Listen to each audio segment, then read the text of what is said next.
बंटवारा 1947 सनी देओल की ये फिल्म क्या आपको रुला देगी।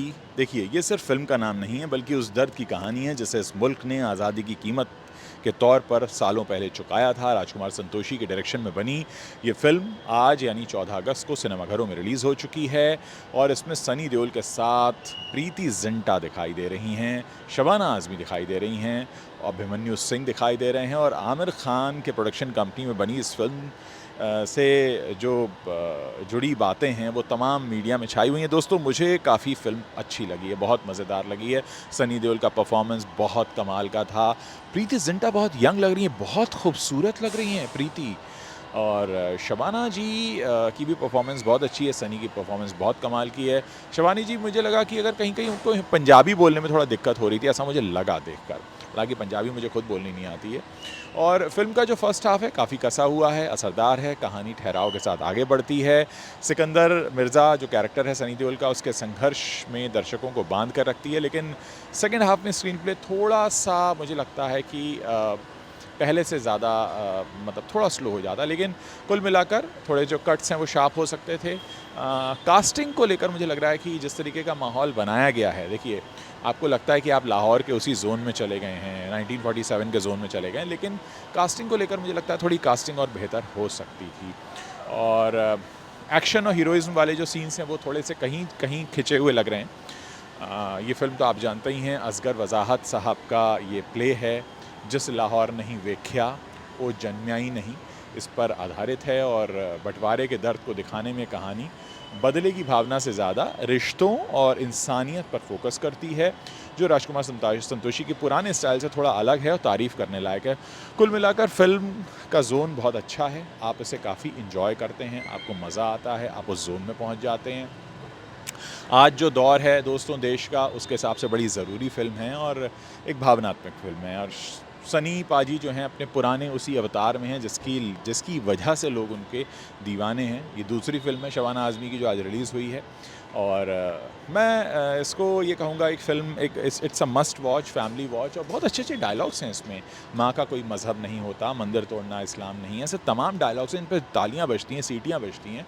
मेरी राय में अगर आप भावनात्मक कहानियों के शौकीन हैं, अगर आपको ऐसी कहानियाँ पसंद आती हैं जहाँ पर आप अपने इमोशंस अच्छे से इंजॉय कर पाते हैं, तो आप इसे ज़रूर देखिए। देखिए, एक और बात है कि हमारे देश में जो इतनी बड़ी घटना हुई थी उस वक्त बंटवारे का दर्द क्या था। हालांकि इस फिल्म के शुरू होने से पहले वो कहते हैं कि ये कोई डॉक्यूमेंट्री नहीं है, ये सिर्फ एक नाटक से रूपांतरित की गई फिल्म है। और मुझे बहरहाल बेहद पसंद आई है फ़िल्म। तो मैं इस फ़िल्म को मतलब पूरे मार्क्स दूंगा और ये कहूँगा कि सभी को देखनी चाहिए ये फ़िल्म। आपको जो आज का हमारा देश का राजनीतिक और सामाजिक माहौल है, उसके बीच में भी ये फ़िल्म काफ़ी इम्पॉर्टेंट है। और मैं ऐसी फ़िल्मों का हमेशा समर्थन करता रहा हूँ जहाँ पे सभी धर्मों के आदर की बात हो और इंसानियत को महत्व दिया गया, और उसी तरह की फ़िल्म है। अब देखिए, हम बात कर लेते हैं, प्रीति जिंटा को देखकर बड़ी खुशी होती है। मुझे बहुत अच्छा लगा प्रीति जिंटा को देखकर, मतलब अमेजिंग, कमाल कर दिया उन्होंने, हैरान कर दिया। बहुत यंग, बहुत खूबसूरत लगी हैं, हम उन्हें और देखना चाहेंगे। सनी पाजी अपने उसी अवतार में हैं जिसके लिए वो पसंद किए जाते हैं। बेटे करण ने भी बहुत अच्छा काम किया है, मतलब अब कह सकते हैं कि वो अपने पापा सनी की विरासत को आगे बढ़ाने के लिए तैयार हैं और उन्हें बहुत अच्छे से एक्सेप्ट किया जाएगा।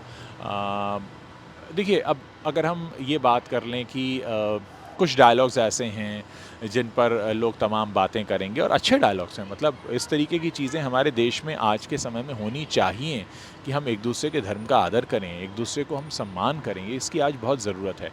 तो कुल मिलाकर दोस्तों, मेरा ये मानना है कि ये एक ऐसी फ़िल्म है which is a must watch, family watch है, एक बार ज़रूर देखिए।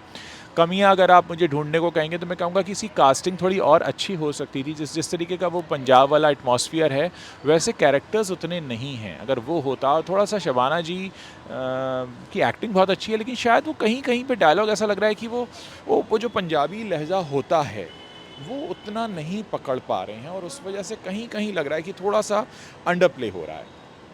लेकिन फिर भी मतलब ये फ़िल्म की कोई ऐसी कमज़ोरी नहीं है कि इसकी वजह से कोई फ़िल्म देखने ना आए, लेकिन मुझे लगता है कि ये फ़िल्म देखने लायक है। और मुझे जब इसका ट्रेलर आया था, मुझे उस वक्त से इंतज़ार था इस फ़िल्म का कि यार देखो बड़े कमाल के डायलॉग हैं और जिसकी आज हमें ज़रूरत है। हमारे देश के जो न्यूज़ चैनल्स हैं वो तमाम तरह की बातें करते हैं, दो लोगों को आपस में भिड़ाने वाली, उस तरह का देखिए इसमें बहुत अच्छा एक एनवायरनमेंट क्रिएट हो जाता है। जब आप फ़िल्म देख कर निकलते हैं ना, तो आपके चेहरे पर एक मुस्कान होती है, और मुस्कान इसलिए होती है कि देखिए कितनी अच्छी बातें इसमें की गई हैं, कितनी अच्छी तरीके से समझाया गया है।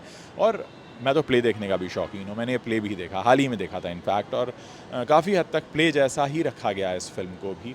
अली फ़ज़ल का कैरेक्टर बहुत छोटा है, कई बार बीच में समझ में भी नहीं आता, फिर आपको लगेगा अच्छा ये लोग शायद प्ले को मतलब प्ले से लिया है इन्होंने सारे एक्ट्स, तो इसलिए कुछ जगहों पर आपको लगता है कि यार इस सीन की यहाँ क्या ज़रूरत थी। लेकिन अब क्योंकि वो प्ले को लेकर चल रहे हैं और अब प्ले का जो फॉर्मेट होता है, फ़िल्म का फॉर्मेट होता है, अलग अलग होता है, फिर भी फ़िल्म शुरुआत से लेकर अंत तक बड़ी कसी हुई है, पसंद आएगी आपको। आइए देखिए, इसके बारे में बात कीजिए, ये बातें होती रहनी चाहिए हमारे देश में। हमारा देश एक सेक्युलर कंट्री है, सभी धर्मों का यहाँ आदर होता है, और जिस तरीके की भावना होनी चाहिए हमारे अंदर हर किसी के प्रति, हम इंसानी रिश्तों को, इंसानियत को अगर हम रिस्पेक्ट करते हैं, तो ऐसा सिनेमा हमें ज़रूर पसंद आएगा। म्यूज़िक कह सकते हैं कि म्यूज़िक में ऐसा सच कुछ है नहीं बताने के लिए, ओके ओके है, कहानी के साथ जाता है, लेकिन ऐसा नहीं है कि आपको याद रह जाए, मतलब इसका म्यूज़िक ऐसा नहीं है जो आपके साथ रह जाएगा। कहानी रह जाएगी, डायलॉग्स रह जाएंगे, डायलॉग डिलीवरी बहुत अच्छी है, परफॉर्मेंस बहुत ज़बरदस्त है, प्रीति जिंटा आपको याद रह जाएंगी, करण याद रह जाएंगे, सनी देओल याद रह जाएंगे, शबाना जी याद रह जाएंगी। तो कुल मिलाकर याकूब का जो किरदार है वो भी थोड़ा सा मुझे लगता है कि वीक रह गया है। अगर हम कोई मुझे लगता है इसमें कास्टिंग में लेकर इसको लेकर काम होना चाहिए था, अगर कहीं कुछ कहना है तो। लेकिन कुल मिलाकर एक अच्छा सिनेमा बनाया है। जाइए देख कर आइए। अगर आप ये देख चुके हैं तो मुझे अपनी रेटिंग बताइएगा।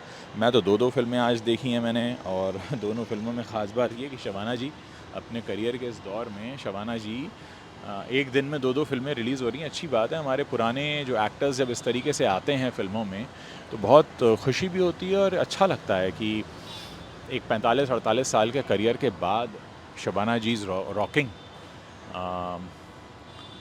मुझे ऐसा लगता है कि ये फ़िल्म आज के माहौल की एक ज़रूरी फ़िल्म है। इसे देखा इसलिए भी जाना चाहिए क्योंकि अगर आप ऐसा सिनेमा देख रहे हैं तो आपकी सोच को वो प्रभावित करता है। आपके अंदर एक सामाजिक एकता, धार्मिक एकता, इंसानियत, ये कुछ अच्छी चीज़ों का प्रचार प्रसार करता है। तो ऐसी फ़िल्मों को सपोर्ट किया जाना चाहिए। मुझे लगता है कि ऐसी फ़िल्में अगर हम दिखाएंगे, इनफैक्ट हमारे देश में अक्सर फ़िल्में टैक्स फ्री हो जाती हैं।